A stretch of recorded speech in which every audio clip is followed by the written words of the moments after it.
Avatar మెహే బాబా की జై. జై బాబా అండి. అందరికీ జై బాబా. ప్రభువుకి ప్రార్థనా గీతాన్ని పాడవలసిందిగా సుశీల్ గారిని కోరుతున్నాము. బొక్కిరీడి గనంతరం హారతికి పుష్పలత గారు రెడీగా ఉండాలి. జై బాబా సుశీల్ గారు. జై బాబా, జై బాబా. అందరికీ జై బాబా అండి. ఎవరాది మానవుడో, ఎవరాది పురుషుడో,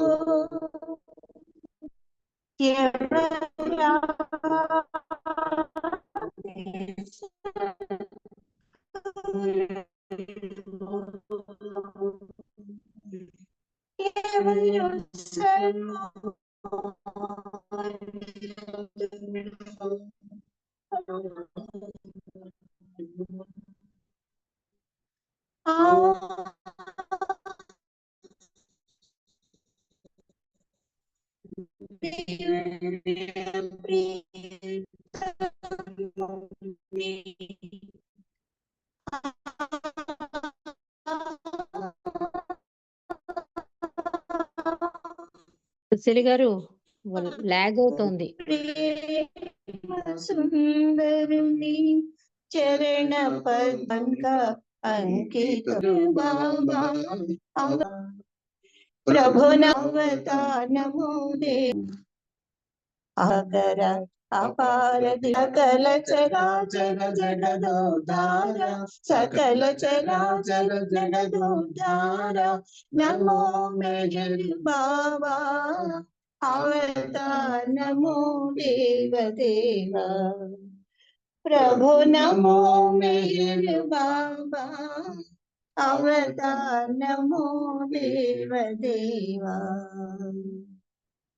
జోహారులివే శ్రీ మెహర్ బాబా, జోహారులివే శ్రీ మెహర్ బాబా.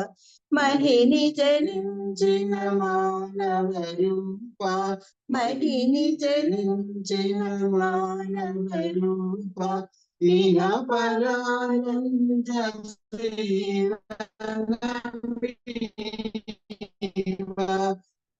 ఇహ పరానంద జీవనమీవ భయభంజన పరమ పావన. నమో మెహర్ బాబా అవతార్, ప్రభు నమో మెహర్ బాబా అవతార్, నమో దేవ దేవా. అజ్ఞానాంధత అంతము చేసి, అజ్ఞానాంధత అంతము చేసి, దివ్య విజ్ఞాన దృష్టిన సంగి, దివ్య విజ్ఞాన దృష్టిన సంగి. అనిషడ్వర్గము అంతరింపగా, అనిషడ్వర్గము అంతరింపగా. అవ్యయ మోక్షం బను గ్రహింపు, అవ్యయ మోక్షం బను గ్రహింపు.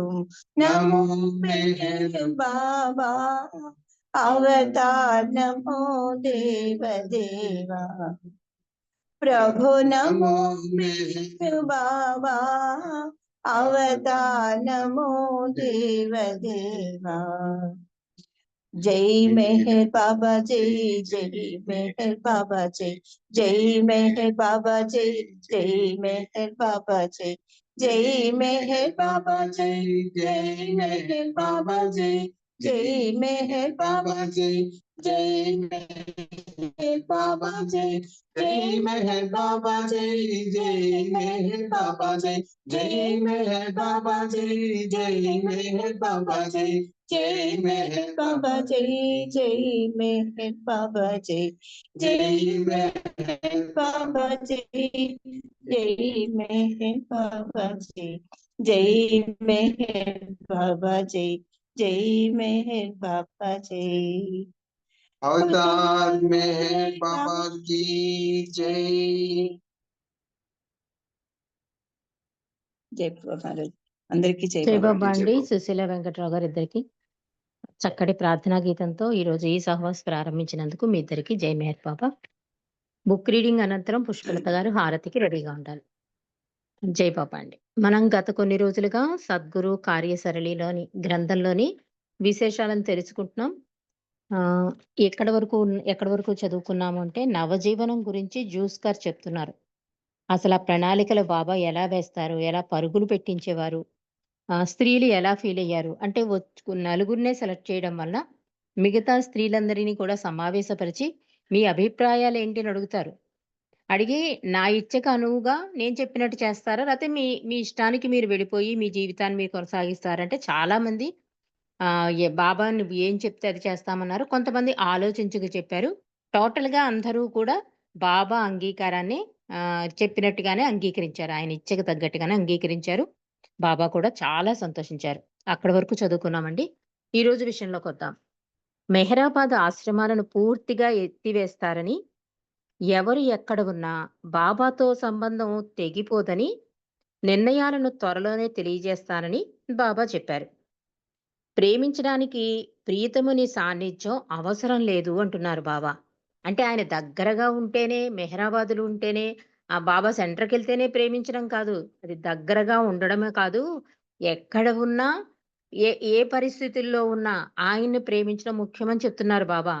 అందుకని నవజీవనం నేనెళ్ళిపోయినా కూడా, నా ఆజ్ఞలని పాటిస్తూ నాకు విధేయత కూడా చూపించొచ్చు. అలా కూడా నన్ను ప్రేమించడమే, అలా కూడా నా సాన్నిధ్యంలో ఉండడమే అని చెప్తున్నారు.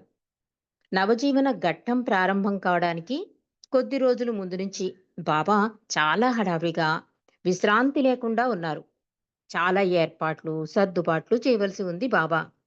బాబా మీదనే ఆధారపడి ఉన్న వాళ్ళ కుటుంబ పోషణ బాధ్యతలు కూడా ఉన్నాయి. వారికి ఉపాధులు కల్పించవలసి ఉంది.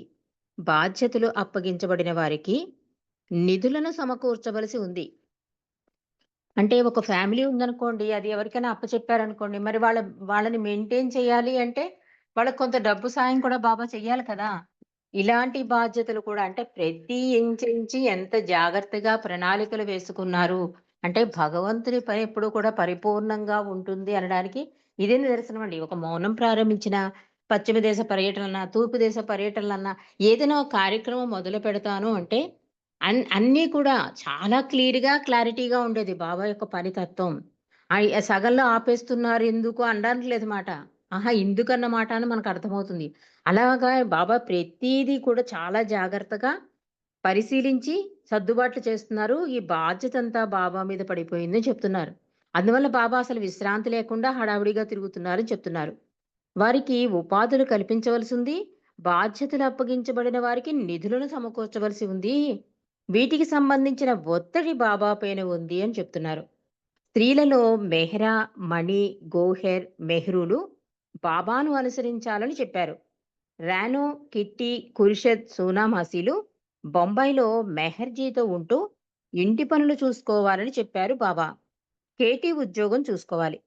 కేటీని చైనా వారెవరూ ఎత్తుకుపోకుండా జాగ్రత్తగా ఉండమని చమత్కరించారు బాబా.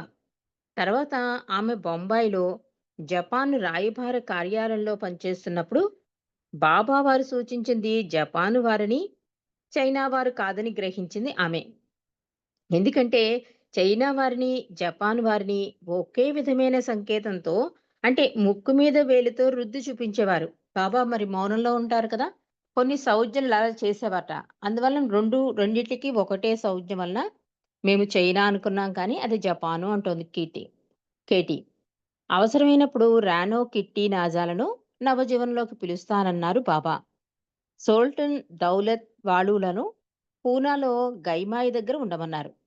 జరామాయి వాళ్ళ కుటుంబం మెహ్రాబాదులోను, మన్సారిని బొంబాయిలోను, తన సోదరుని కుటుంబంతోనూ ఉండమన్నారు బాబా. వీటన్నిటికీ బాబాకు ధనం అవసరమైంది. మెహ్రాబాదులో బాబా వాడని వస్తువులన్నీ అమ్మేయాలి. బాబాకు సంబంధించిన వంట సామాన్లు, టీ కెటిళ్ళు, కట్లరీ వస్తువులు, గాజు సామాన్లు, తివాచీల నుండి వస్తువులన్నీ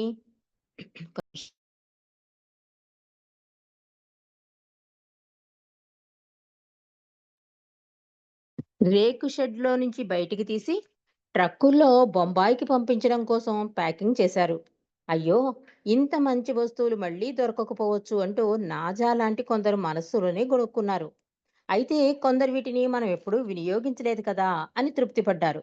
మెహ్రా మరికొందరు స్త్రీలు తమ ఖరీదైన చీరలు, నగలు బాబా పని కోసం ఇచ్చారు. అలాగే ఫర్నిచరు, పరుపులు, బీరువా లాంటి అమ్మకానికి కూడా పెట్టారు.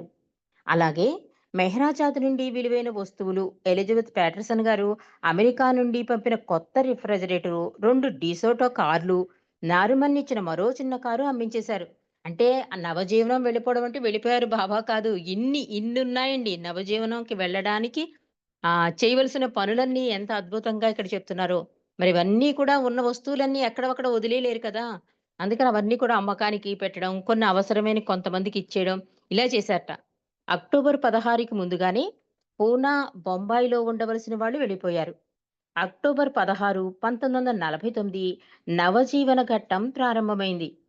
తనను అనుసరించి వచ్చే వారందరూ ఎప్పుడూ ఉల్లాసంగా ఉండాలని, ఎట్టి సందర్భంలోనూ సహనం కోల్పోరాదని బాబా చెప్పారు వాళ్ళతో.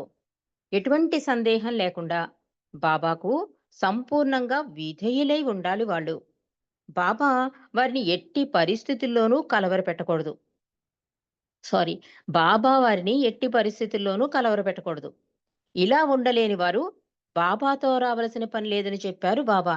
వాళ్ళు కలవరపడ్డమే కాదండి, బాబాని కూడా కలవరపెట్టొద్దని చెప్పేశారట. అక్టోబర్ 16న తెల్లవారుజామున మెహ్రా జాదు నుండి మమ్మల్ని తీసుకెళ్ళడానికి షరోష్ కారు తీసుకొచ్చాడు. బాబా, స్త్రీలు కారులో వెళ్లారు. కొద్దిగా చినుకులు పడుతున్నాయి. రైల్వే స్టేషన్ దగ్గర రోడ్డు కూడలిలో 20 మంది పురుషులు వారి సామాన్లతో వేచి ఉన్నారు. ఎవ్వరూ బాబాకు వీడ్కోలు చెప్పవద్దు అన్నారు బాబా. రైలు పట్టాలు దాటిన తర్వాత అందరూ కాలినడకన బాబా వెంట బయలుదేరారు. కొంత దూరం వెళ్ళాక బాబా కారుని తెమ్మన్నారు. తెల్లారేటప్పటికి అందరూ అహ్మద్ నగర్ 20 మైళ్ళ దూరంలో ఉన్న సూపా గ్రామానికి చేరుకున్నారు. అక్కడ పీడబ్ల్యూడి బంగళాలో ఆ రాత్రికి బస చేసి మరుసటి ఉదయం కాలినడకన సిరూర్ గ్రామానికి బయలుదేరారు వారు. సిరూర్ గ్రామం అహ్మద్ నగర్, పూనాలకు సరిగ్గా మధ్యలో ఉంది.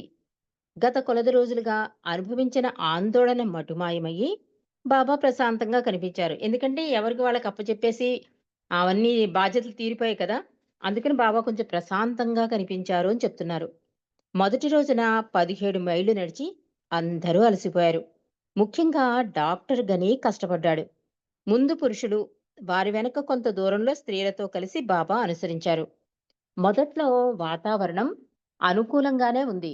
కొంతసేపయ్యాక ముందున్న వారికేదో చెప్పదలిచారు గోహెరు. ముందుకు వెళ్లి ఏల ఊదింది. ముందు వెళ్లే వారికి అది వినిపించలేదు. బాబా చప్పట్లు చరిచారు.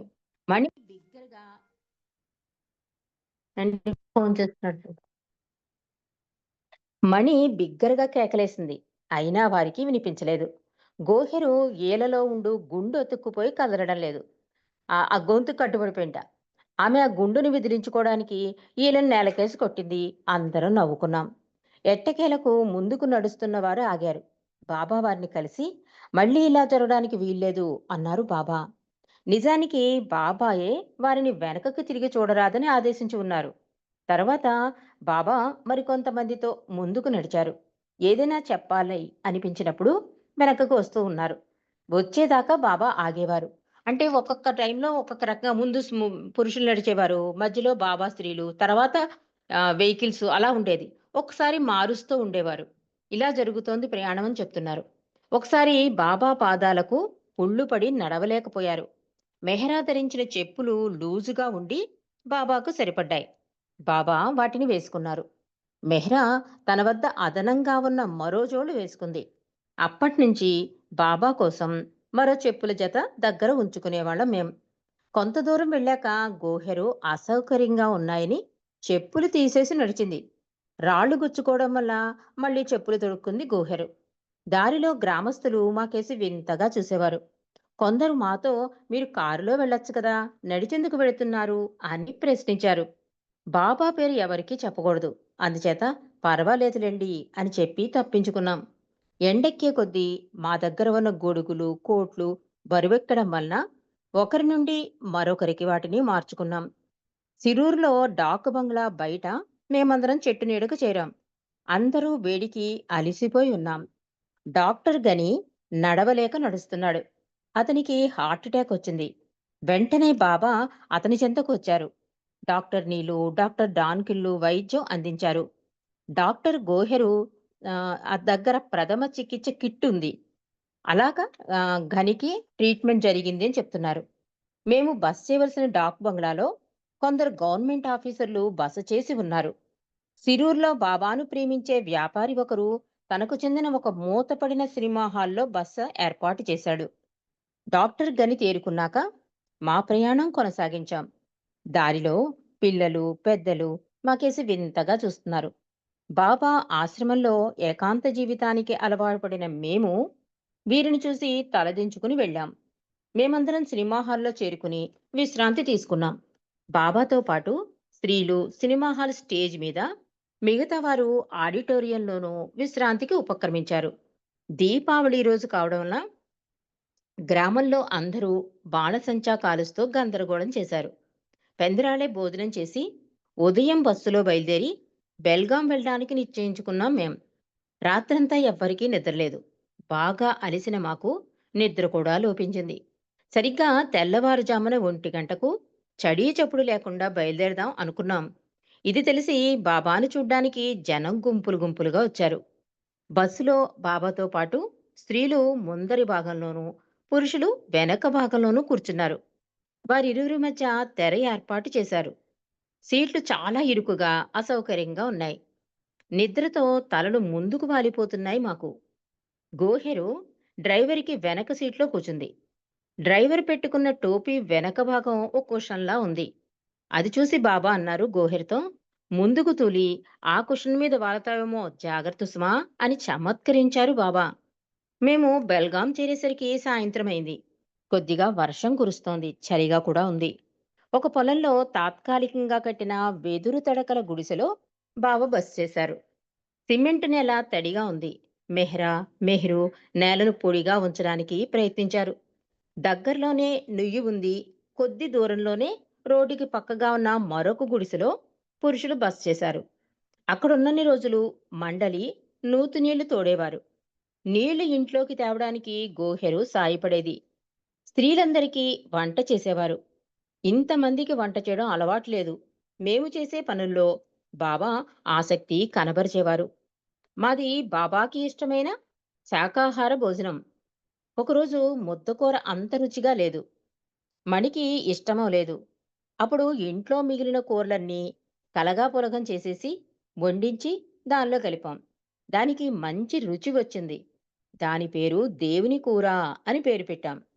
ఆ రోజుల్లోనే డాక్టర్ గని చేత నవజీవన గీతం చెప్పి రాయించారు బాబా. ఆది ప్రతిరోజు బాబా ఎదుట ఆ గీతాన్ని పాడేవాడు. బాబా డోలక్ కూడా వాయించేవారు. లయబద్ధంగా ఉండే ఆ పాటను వింటూ తలలాడించేవాళ్ళం మేం. ఇతర కవ్వాలి పాటలు కూడా పాడేవారు. బెల్గాం నుంచి ముందుగా ఇద్దరిని బెనారస్‌కి పంపించారు. అక్కడ వారు బసకు, భిక్షకు తగు ఏర్పాటు చేయవలసి ఉంది. ఆ ప్రాంతానికి వారు కొత్తవారు. వారు ప్రయాణానికి డబ్బు ఖర్చు పెట్టడానికి కూడా వీలులేదు. ఎక్కడికైనా అంటే డబ్బులు కూడా లేవు కదా అంతా. కొత్త ప్రదేశంకెళ్ళాలి. బాబా వెళ్ళడానికి ముందే ఒక ఇద్దరిని పంపించి అక్కడ ఏర్పాట్లు చేయమనేవారు. ఎక్కడైనా ఎక్కడికైనా కాలినడకనే వెళ్ళాల్సిందే.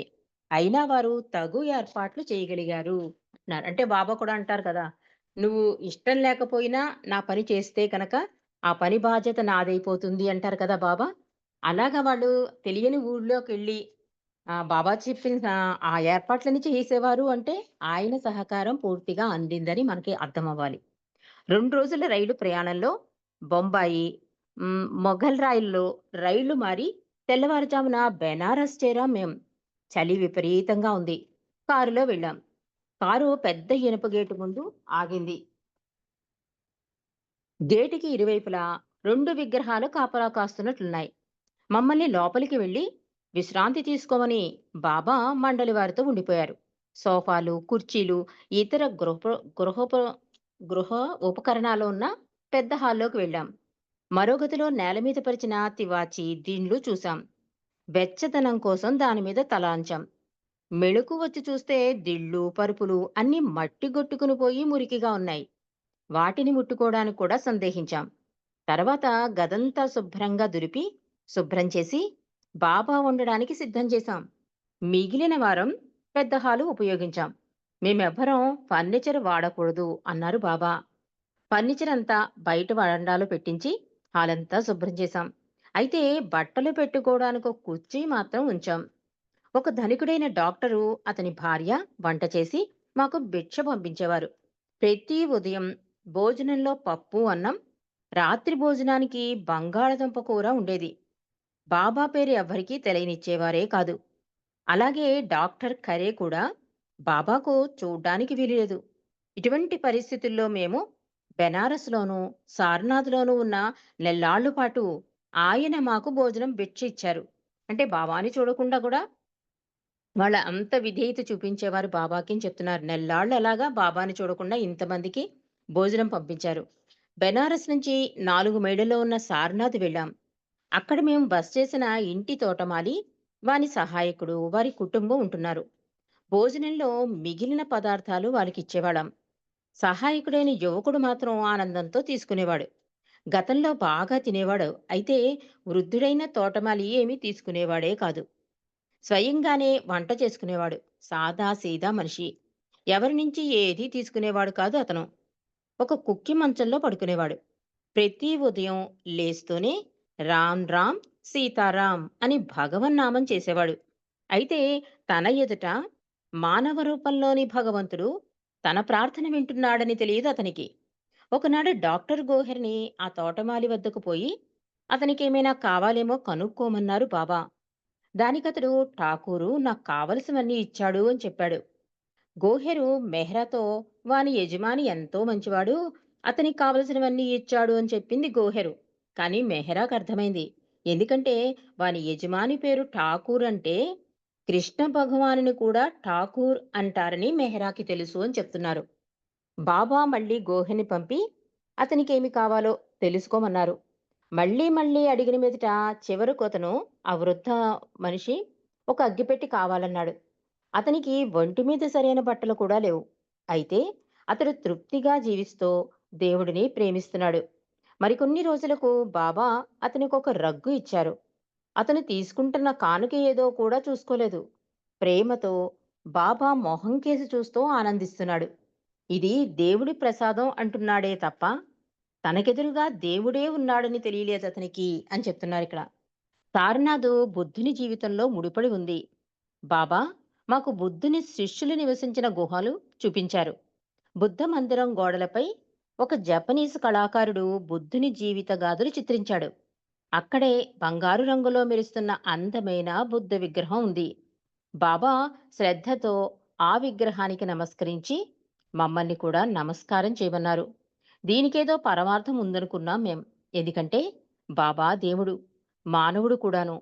మానవునిగా తన గత అవతార రూపానికి నమస్కరించారు బాబా అనిపించింది మాకు. డిసెంబర్ నెలలో కాలినడకన సారనాథ్ నుండి బయలుదేరాం. మొదటి రోజు 5 మైళ్ళు నడిచాక ఒక మామిడి తోటలో బస చేశాం మేం. సాధారణంగా సగటున రోజుకి 15 లేక 17 మైళ్ళు నడిచేవాళ్ళం. 1, 2 సార్లు 20 మైళ్ళు వరకు నడిచేవాళ్ళం. మొదటి రోజున బాబా ఇతర పురుషుల తెల్ల కఫ్నీలు, ఆకుపచ్చ పాగాలు ధరించారు. డాక్టర్ డాన్కిన్ తలపాగాని సరిగా ఉంచుకోలేకపోయాడు. ఆ తర్వాత రోజుల్లో అనుకూలంగా లేకపోతే పురుషులు పాగా ధరించడం మానేశారు. మొదటి రోజున నలుగురు స్త్రీలు నీలిరంగు నేత చీరలు ధరించారు.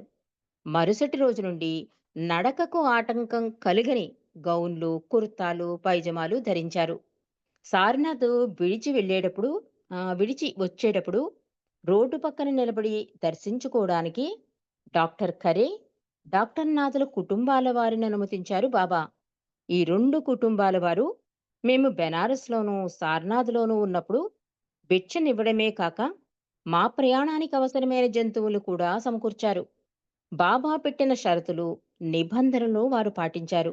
వారు భక్తితో వినమ్రులై బాబాకు వందనాలు అర్పించారు. బాబా ముందు ఎరిచితో నడిచారు. అంటే ఒక్కొక్కసారి నడిచినప్పుడు ఓసారి పురుషుల ముందు, ఓసారి బాబా ముందు అలా మారుస్తూ ఉండేవారు కదా! ఈసారి ముందు ఇరెచ్చుతో నడిచారట బాబా. ఆ వెనక కొంత దూరంలో నలుగురు స్త్రీలు, ఆ వెనక మరికొంత దూరంలో మిగిలిన వారందరూ నడక సాగించారు. బెనారస్ పొలిమేరలు దాటుతుండగా కొందరు పోలీసు అధికారులు అడ్డుకున్నారు. మమ్మల్ని చూసి. మేము ఏమనుకున్నారంటే, మేము రాజకీయ పార్టీకి సంబంధించిన వారు అనుకుని ప్రశ్నించారు. ఎరిచి వాళ్ళతో మాట్లాడాడు. బాబా పేరు చెప్పవలసి వచ్చిందక్కడ. వారు తమను క్షమించమని, బాబా దర్శనం కావాలన్నారు. బాబాను కలుసుకుని వారు వెళ్ళిపోయారు. ఒక మామిడి తోటలో మా వెనక గ్రూపు వారు వచ్చే వరకు వేచి ఉండి, మరనాటి వంటకు కావలసిన ఎండు పొలలు ఏరినాము అని చెప్పారు. మరి ఇంతవరకు నవజీవన ప్రయాణ విశేషాలు తెలుసుకున్నామండి. మిగిలిన విశేషాలు రేపు తెలుసుకుందాం. అవతార్ మెహర్ బాబా కీ జై. అంటే చాలా క్లుప్తంగా నవజీవనం అంటే మనం అంటే ఇంపార్టెంట్ అసలు ఎలా బయలుదేరారు? ఎలాంటి ప్లేసులకి వెళ్లారు? ఇట్లా కొంచెం క్లుప్తంగా చాలా అద్భుతంగా ఈ నవజీవనం గురించి రాసిన విశేషాలు మనం తెలుసుకోవడం మన అదృష్టం అండి. ఎందుకంటే ఇది చాలా స్పష్టంగా అక్కడ కళ్ళ ముందు వాళ్ళు వెళ్తున్నట్టుగా అంత అద్భుతంగా ఈ పుస్తకంలో రాశారు. అది తెలుసుకునే భాగ్యం ప్రసాదించినందుకు మెహర్ ప్రభుకి మనం ధన్యవాదాలు చెప్పుకుందాం. అవతార్ మెహర్ బాబా కీ జై. హారతి పుష్పలత గారు. జై బాబా. జై బాబా. అవతార్ మెహర్ బాబా की जय.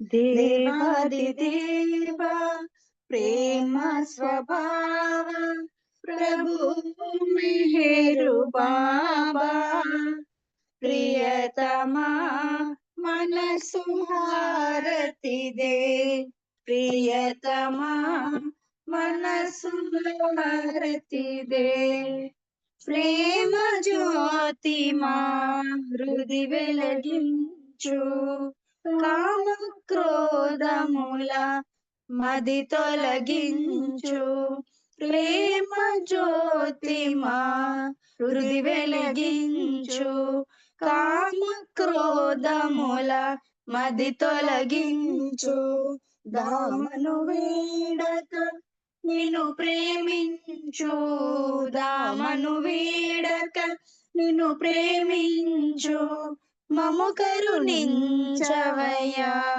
ప్రియతమా మనసు హారతిదే ప్రియతమా మనసు హారతిదే నీ దివ్య నామమే మదిని స్మరించు నీ దివ్య రూపమే హృది తిలకించు నీ దివ్య నామమే మదిని స్మరించు నీ దివ్య రూపమే హృది తిలకించు నీ దివ్య పదములే ఆరాధించు నీ దివ్య పదములే ఆరాధించు మము కరుణించవయ్యా ప్రియతమా మనసు హారతిదే ప్రియతమా మనసు హారతిదే అహంకారము హారతి కాగా ఇహమే పరమై ప్రకాశించగా అహంకారము హారతి కాగా ఇహమే పరమై ప్రకాశించగా పాహి శరణు సయోజము పొందగా పాహి శరణు సయోజము పొందగా మము కరుణించవయ్యా ప్రియతమా మనసు హారతిదే ప్రియతమా మనసు హారతిదే దేవాది దేవా ప్రేమ స్వభావ ప్రభు మెహరు బాబా ప్రియతమా మనసు హారతిదే ప్రియతమా మనసు హారతిదే అవతార్ మెహర్ బాబా की जय అవతార్ మెహర్ బాబా की जय అందరికీ జై బాబా థ్యాంక్ యూ బాబా జై బాబా చెప్పు అందరికీ జై బాబా గట్టిగా చెప్పు జై బాబా అండి అందరికీ జై బాబా అని చెప్పు. జై బాబా జై బాబా బాబా. అందరికీ. అందరికీ జై బాబా అండి. అందరికీ జై బాబా అండి. అందరికీ జై బాబా. అందరికీ జై బాబా జై బాబా అందరికీ జై బాబా. జై బాబా అండి. అందరికీ జై మెహర్ బాబా. జై మెహర్.